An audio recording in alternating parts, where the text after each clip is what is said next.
Okay, let's unpack this. We've got a stack of source material provided by you, our listener, all geared towards one absolutely crucial goal, helping you walk into that content specialist interview feeling prepared and confident. Yeah, and the core of this deep dive is a really insightful article from Interview Prep.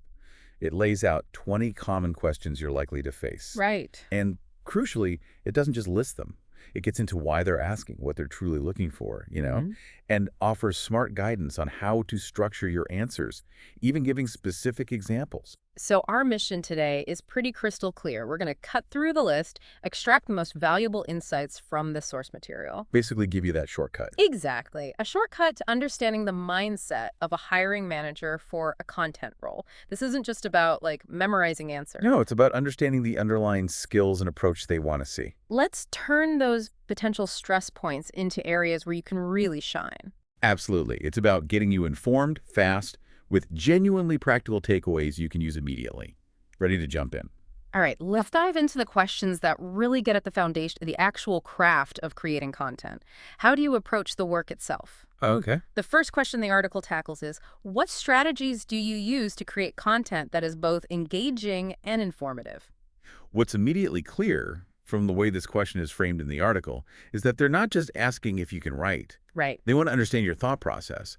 Why this question is asked is to reveal your overall approach. From research all the way through to making it resonate. Exactly. From initial research methods all the way through to how you plan to make something resonate deeply with an audience. Yeah, and the article emphasizes that your answer should really lay out that strategic process. Mm-hmm. It's about demonstrating how you blend research and data analysis to genuinely understand your audience. And then how you use techniques like storytelling to make complex info, well, engaging. Yes, and a key point the source makes is showing that feedback loop. How do you measure if your content was engaging and informative? And how does that data feed back in? Right. How does that data then inform your next piece? It shows a cycle of continuous improvement. Okay, building on that idea of solid information, the article brings up the question. Explain how you would go about researching topics for content creation. This is vital because they need to trust that the content you create is based on reliable information So the question is really asked to gauge your ability to dig deep. and find credible sources. Yeah. The article gives a few concrete ways to answer this. Start broad, yes, using general search. But then highlight moving to more specific industry databases. Mentioning tools like BuzzSumo or SEMrush shows you're aware of resources. For finding trends or seeing what competitors are up to. Exactly. But the absolute most crucial part, according to this source, is explaining your verification process. How do you make sure it's accurate? Do you cross-check against multiple reputable sources, like academic journals, government data, or expert interviews? Showing you have methods for confirming trustworthiness. That's key. Definitely. And speaking of understanding the audience deeply, another foundational question is, describe a time when you had to adjust your writing style for a particular audience or platform. This is asked specifically to test your adaptability. Can you shift gears, Can you tailor your voice, your tone? complexity, even the format, to fit the specific needs of who you're talking to or where the content will live? You absolutely need a specific, concrete example here. The article mentions tailoring content for teenagers. Right, which needed a more conversational tone, shorter sentences. And using visuals like GIFs or videos to make it pop on certain platforms. Yeah, and just telling the story isn't enough. The source stresses the importance of explaining why you made those specific changes. And critically, what the results were. Did that tailored content perform better? Did it get more engagement from that specific audience? You need to show the impact. And underpinning all of this craft is accuracy.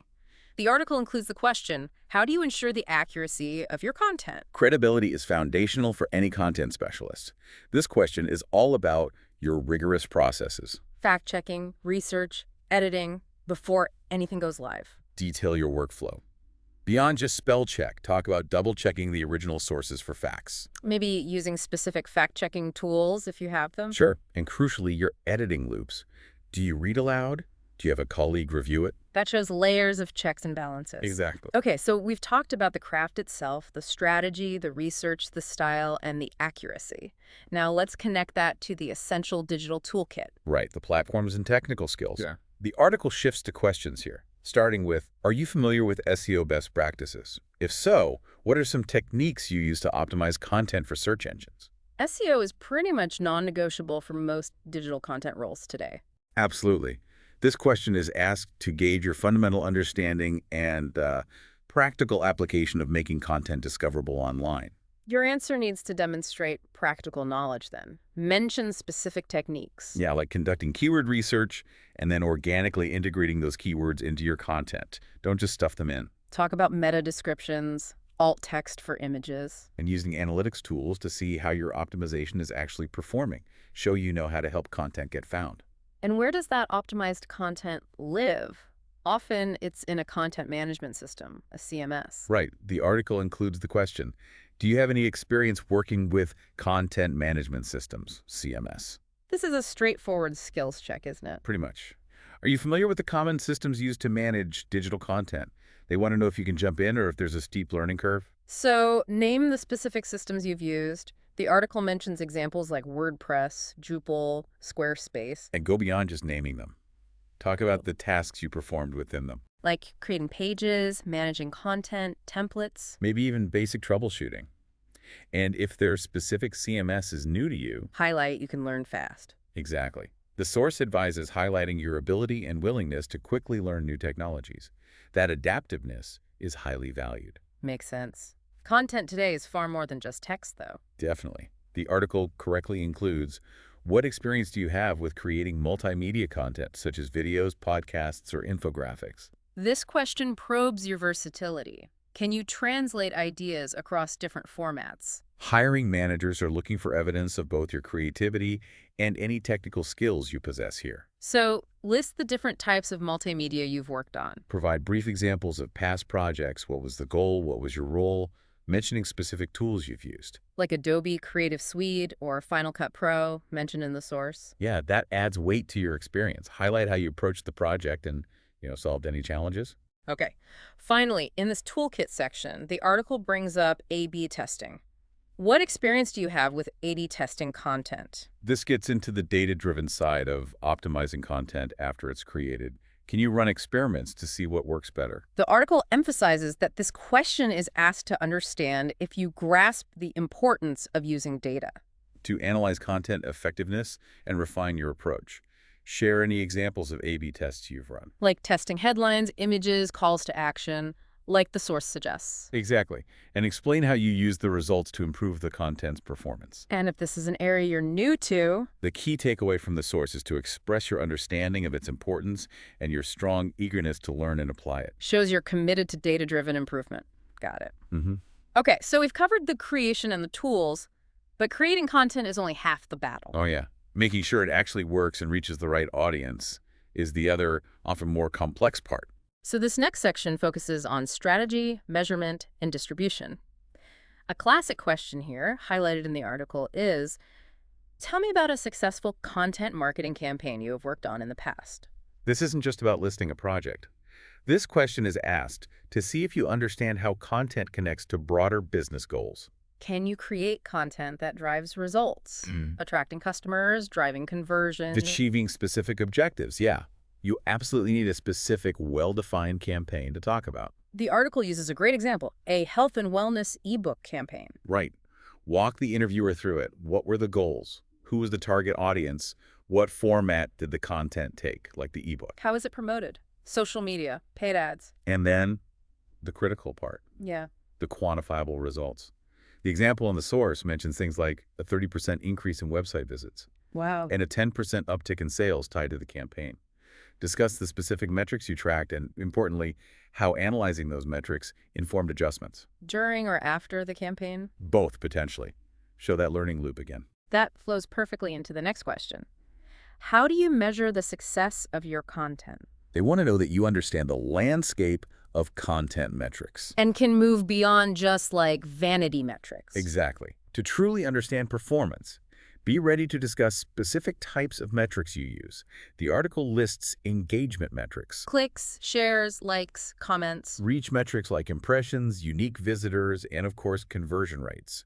Explain how you interpret these metrics. So if you have high views but low conversions, what does that tell you? Right. The source also mentions looking at qualitative data, like comment sentiment, and tracking click-through rates to specific actions. Makes sense. Getting content seen requires effective distribution. The article includes, what strategies do you use to promote content across different channels? This tests your understanding of how to get your content out there effectively, leveraging various platforms. Your answer should cover both organic approaches, right?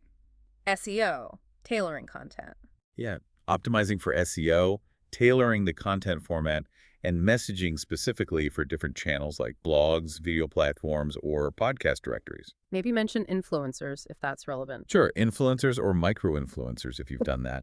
And don't shy away from discussing paid promotion if you have experience. The source points out mentioning platforms like Facebook, Instagram, or YouTube ads. And across both organic and paid, emphasize that you track the results to understand what distribution methods are most effective. Efficiencies is also a strategic consideration. The article asks, what strategies do you use to repurpose existing content into new formats? This question is asked to see your creative thinking and ability to leverage existing assets efficiently. Shows you can get more mileage out of the content you've already created. Exactly. Explain your process for identifying content that's suitable for repurposing. Then give concrete examples. The article highlights turning blog posts into videos or podcasts. Or taking data and creating compelling infographics. The source also mentions tools that can help, like Canva for visuals. Or using BuzzSumo to see which topics are trending and might warrant repurposing existing material. And just like any other strategy. Be prepared to discuss how you measure success for repurposed content. Definitely. Is it getting new engagement, shares, or conversions in its new format? Okay, let's pivot slightly. Content creation isn't usually a solo sport. Rarely.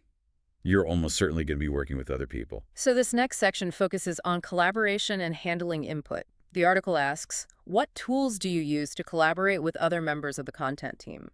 This question is practical. They want to know if you're familiar with the digital tools that enable effective teamwork. Especially important with remote or hybrid teams now. For sure. List the specific collaboration tools you're comfortable using. The source provides examples across different categories. Project management, like Asana or Trello. File sharing, like Dropbox or Google Drive. Video conferencing, like Zoom or Skype. Communication, like Slack or Microsoft Teams. Right. Explain briefly how these tools help streamline workflows and communication.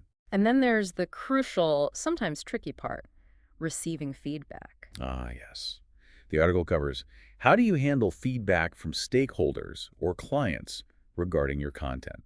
This question is asked to assess your ability to take constructive criticism maturely. And effectively, yeah. And to collaborate on revisions without getting defensive. Emphasize that you view feedback as an opportunity to improve the content. Absolutely. And align it better with goals. Talk about how you actively listen to feedback and are open to different perspectives. The article suggests sharing a specific instance. Yeah, that's a powerful way to answer. Share an example where you received feedback, maybe even feedback you initially disagreed with. And how incorporating it ultimately led to a better final product. Exactly. Highlight your willingness to discuss the feedback and find collaborative solutions. All right, wrapping up with the final section. This focuses on attention to detail, process, and resilience. Key qualities. The article asks, how do you approach editing and proofreading your own work? High-quality content demands meticulous attention to detail. Hiring managers want to know you have a process in place to catch errors and ensure accuracy, beyond just relying on spell check. So describe your personal process. Do you use spell check and grammar check? Do you read the content aloud? That catches awkward phrasing. Do you have a system for getting a second pair of eyes on important pieces? Right. The source mentions using online grammar tools and having a checklist for accuracy and working links. Showing you have a systematic approach is key. Consistency is also paramount, especially for brand messaging. The article includes, how do you ensure that all content adheres to brand guidelines? This question is about your understanding of maintaining a consistent voice, tone, style, visual identity. Across all content. Vital for building a strong brand. Explain your method for staying current with brand guidelines and messaging. Do you have access to the style guide? How do you use it? Talk about your process for reviewing content against those guidelines before it's published. And emphasize that you understand and prioritize brand consistency. Content specialists need a constant stream of fresh ideas too. The article asks, What strategies do you use to come up with creative ideas for content? They need to see that you have a process for generating new, engaging, and relevant content concepts. Not just executing on assigned topics. Exactly. Describe how you approach idea generation. Does it start with research into the target audience and their needs? Do you look at industry trends, news, competitors? Mention methods you use, like brainstorming sessions, mind mapping, or using tools to find trending topics. Explain how you then vet those ideas for accuracy, relevance. And unique angles, yeah. The reality of content roles is often tight deadlines. The article asks, how do you handle tight deadlines while still producing high-quality content? This question tests your ability to manage time effectively, prioritize tasks, and perform under pressure. Without letting the quality suffer. Talk about your strategies you're managing workload when time is compressed. This involves planning ahead, breaking down large tasks. Into smaller, manageable steps. Setting mini deadlines. Exactly. Using tools like project management software or calendars. Trello is mentioned as an example. Also, mention personal strategies for maintaining focus. And ensuring quality, yeah. Yeah. Like taking short breaks or having a final quick review pass, even when rushed. And often, it's not just one tight deadline, but several projects happening simultaneously. The final question in the article is, how do you manage multiple projects at once without sacrificing quality? This directly assesses your organizational skills. Multitasking effectively. Share examples of how you've successfully managed multiple projects concurrently. Explain your system for prioritizing. How do you decide what to work on when? Discuss your methods for staying organized. Schedules, tools like Google Calendar or Trello. Breaking down projects into clear phases. And reiterate those strategies for maintaining focus and quality across all tasks. You know, what's truly fascinating when you look across all 20 of these questions, as presented in this article, is how they reveal the modern content specialist role is far more multifaceted than just, well, writing. Absolutely. It requires this incredible blend of creative ideation, strategic thinking about audience and goals, Technical proficiency with platforms and tools. data analysis to measure impact, and strong collaborative skills. It's not just about producing content. It's about understanding the ecosystem it lives in. The people it's for, and the business objectives it serves. So, using a source like this to prepare isn't just practicing answers? No, it really is a practical masterclass in what it means to be a successful content specialist in today's landscape. We've covered a significant amount of ground in this deep dive, walking through 20 of the most common content specialist interview questions. Exploring why hiring managers ask them. And pulling key strategies and specific examples from our source material on how to craft effective answers. Our goal was to provide a shortcut to your preparation, illuminating the core skills and thought processes these questions are designed to uncover. Allowing you to approach your interviews not just ready, but truly confident in showcasing your capabilities. And if we connect this back to the bigger picture, this article makes it clear that while foundational skills like strong writing and understanding SEO are absolutely essential, the ability to adapt to different audiences and platforms, measure the impact of your work using data, collaborate effectively with diverse teams, And demonstrate a capacity for continuous learning. in this ever-evolving digital field are arguably even more important for long-term success. That raises an important question for you, the listener, to consider well beyond any specific interview. Given the emphasis on adaptation, measurement, collaboration, and continuous learning, what does this suggest about how you should approach your own ongoing skill development and career growth in content, starting now?